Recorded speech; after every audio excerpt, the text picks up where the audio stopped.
ये जो मैं कुत्तों की तरह भाग रही हूँ, ये रील बनाने के लिए नहीं हो रहा है, क्योंकि मैंने मेरी फ़्लाइट ऑलमोस्ट मिस कर ही दी थी, उसके लिए हो रहा था। लद्दाख लोगों की ड्रीम ट्रिप होती है और मैं हमेशा की तरह मुंह उठाकर बस निकल गई। एक दिन पहले प्लान किया और अगले दिन पहुंच गई दिल्ली। दिल्ली एयरपोर्ट पे पहुंचते ही मैंने फ़्लाइट ली लद्दाख की, और लद्दाख एयर स्पेस में एंटर होते ही मुझे रियलाइज़ हो गया था कि लोग क्यों बोलते हैं लद्दाख उनकी ड्रीम ट्रिप थी। Oh my God, just look at the view यार, क्या ही व्यू है। हमारी लैंडिंग थोड़ी सी रफ़ हुई थी, उसकी वजह से सब लोग डर गए थे। लैंड करने के बाद मैं निकल गई होटल के लिए। होटल पहुंचते ही मैंने जो देखा, oh my God, just look at this plants यार, सो ब्यूटीफुल, कितना अच्छे से सर्वाइव कर रहे हैं ये। चेक इन करने के बाद मैं निकल गई थी अपने रूम के लिए। फर्स्ट डे हमें फुल डे रेस्ट करने के लिए बोला गया था। गाइड ने जो हमें समझाया था कि आज आपको फुल डे रेस्ट करना है, शावर नहीं लेना है। गाइड ने हमें बताया था कि आपको फर्स्ट डे थोड़ी सी डिफ़िकल्टी फील होगी, मे बी हेडेक फील हो सकता है, उसके लिए आप ज़्यादा से ज़्यादा पानी पिए और थोड़ा सा फुल डे रेस्ट करोगे तो आपकी बॉडी यहाँ के अकॉर्डिंग खुद को एडजस्ट कर लेगी। और आपको अपना ऑक्सीजन लेवल मेंटेन करके रखना है, उसके लिए आपको कुछ ज़्यादा हैवी लाइक रनिंग वॉक वगैरह ऐसे कुछ नहीं करना है। फर्स्ट डे सिर्फ रेस्ट करना है, खुद की बॉडी को एकदम काम रखना है। मेरे रूम से व्यू कुछ ऐसा आ रहा था, बहुत ही ब्यूटीफुल था, मुझे तो बहुत ही अच्छा लगा। थोड़ा टाइम रेस्ट करने के बाद मैंने अपने ट्रिप प्लानर से रिक्वेस्ट की कि भाई 1-2 लोकेशन आज कवर करा दो, क्योंकि मैं एकदम कंफर्टेबल हूँ, मुझे किसी तरह का कोई प्रॉब्लम नहीं फील हो रहा है। और फिर मैं निकल गई अपनी फ़र्स्ट लोकेशन के लिए। फ़र्स्ट लोकेशन के लिए मुझे जाना था चांसपा हिल, जो लेह से 5 किलोमीटर के डिस्टेंस पे थी, और कैब मुझे वहाँ पे लेके गई, ड्रॉप कर दिया। जहाँ पे कैब ने ड्रॉप किया था वहाँ से एक छोटा सा पैच मुझे खुद चढ़ के जाना था ऊपर, और वो छोटे से पैच ने भाई साहब हालत ख़राब कर दी थी।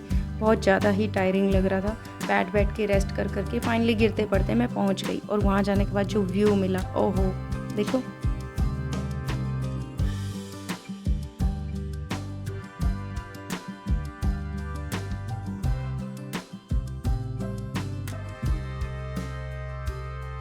गूगल की हेल्प से मुझे पता चला इंडिया में टोटल 7 पीस पगोडाज हैं, शांति स्तूपा बेसिकली। 1991 में बना था ये वाला, जापानीज़ बुद्धिस्ट ने मिलके लद्दाख बुद्धिस्ट के साथ मिलके बनाया था। ब्लू स्काई के नीचे ये वाइट कलर का पीस पगोडा एक दूसरे को इतने ज़्यादा कॉम्प्लीमेंट कर रहे थे, कितने ब्यूटीफुल लग रहे थे, I can't even tell you. आप जब भी लद्दाख ट्रिप प्लान करते हो तो यहाँ ज़रूर आना, बिकॉज यहाँ से जो सराउंडिंग का लैंडस्केप व्यू आ रहा है ना, वो पैरानॉमिक टाइप है। आप देखोगे तो बस देखते रह जाओगे, बहुत ही ज़्यादा सुंदर था और बहुत ही खूबसूरत लग रहा था।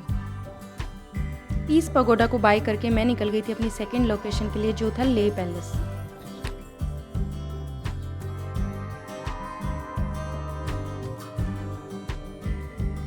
लेह पैलेस फेमस है अपनी आउटस्टैंडिंग आर्किटेक्चर और तिब्बतन स्टाइल कंस्ट्रक्शन के लिए। लेह पैलेस की रूफ से आपको मिलने वाला है लेह सिटी का मस्त वाला व्यू, देखो।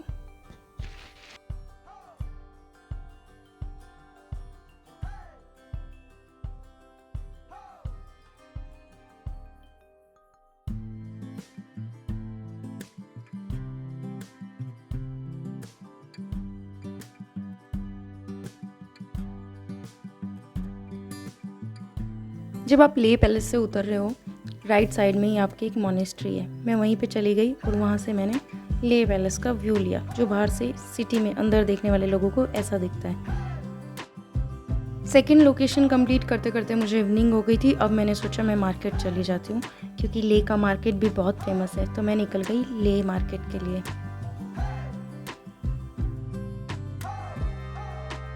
इवनिंग होते होते यहाँ पे ठंडी बढ़ने लगती है और मुझे बहुत ज़्यादा ठंड लगने लग गई थी, जिसके अकॉर्डिंग मैंने कपड़े नहीं डाले थे, कम डाले थे।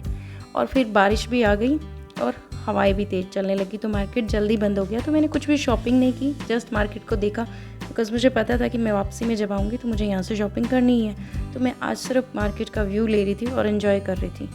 तो ये था मेरा लद्दाख ट्रिप का first day, and second day कल मॉर्निंग में स्टार्ट होगा, देखते हैं।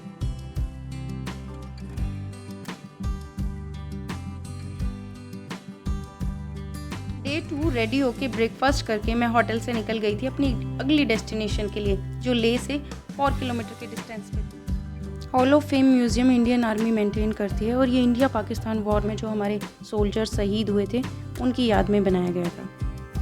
इंडियन आर्मी मेंटेन करती है तो क्लीनिंग बहुत ज़्यादा थी, बहुत ज़्यादा क्लीन प्लेस था। और यहाँ पे डिफेंस पर्सनल और उनके डिपेंडेंट के लिए एंट्री फ़ीस नहीं है, तो मैं भी बिना टिकट लिए ही अंदर आई थी। जस्ट एंट्री करके आप आ सकते हो। बहुत ही ज़्यादा सुंदर प्लेस था और जैसे इन्होंने मेंटेन किया हुआ था उसकी वजह से इसकी ब्यूटी और ज़्यादा हो गई थी। हॉल ऑफ फेम म्यूज़ियम के अंदर ही एक शॉप भी है जो आर्मी के पर्सन रन करते हैं। आप वहाँ से कोई भी शॉपिंग कर सकते हो, कुछ भी आइटम ले सकते हो। मैंने वहाँ से एक साड़ी ली, पर्ल का सेट लिया और कुछ और आइटम लिए। शॉप आर्मी पर्सन रन कर रहे थे तो मैं श्योर थी कि जो भी मैं यहाँ से आइटम परचेज़ करूँगी वो सब ऑथेंटिक होने वाला है, इसलिए मैंने अच्छे बजट के साथ साड़ी और बाकी चीज़ें ली। हॉल ऑफ फेम में आप एंट्री करने के बाद अंदर की फ़ोटोज़ ले सकते हो, बाहर की कोई भी फ़ोटो वीडियो अलाउड नहीं है। यहाँ से मैं निकल गई अपनी अगली डेस्टिनेशन के लिए जो लेह से 30 किलोमीटर के डिस्टेंस पे थी।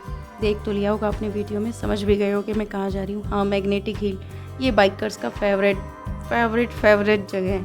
यहाँ पे आपको बहुत सारे बाइकर्स मिलेंगे, बहुत ही सारे बाइकर्स मिलेंगे। आप सबको पता होगा मैग्नेटिक हिल फेमस क्यों है, क्योंकि यहाँ पे ग्रेविटी का फिनोमिना बैक साइड ले लेता है।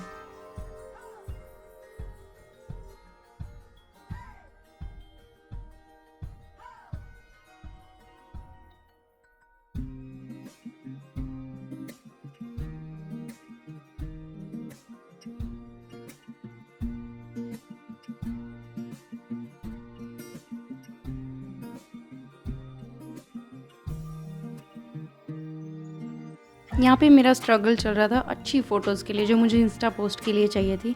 बहुत ज़्यादा डिफ़िकल्ट हो रहा था बिकॉज़ ट्रैफिक इतना ज़्यादा आ रहा था, बार बार उठना पड़ रहा था, भागना पड़ रहा था, देखना पड़ रहा था कोई आ ना जाए, मर ना जाए, ज़िंदा रहना है, घर भी जाना है। बहुत कुछ चल रहा था पर मज़ा बहुत आ रहा था। आई थिंक ये वाला स्ट्रगल हर ट्रैवलर की लाइफ में होता है। ये मेरा 7 डेज़ ट्रिप था लद्दाख का। अभी तो सेकेंड डे ही चल रहा है और बाकी के डेज़ देखने के लिए कंटिन्यू करें अगले वीडियो में। बाय।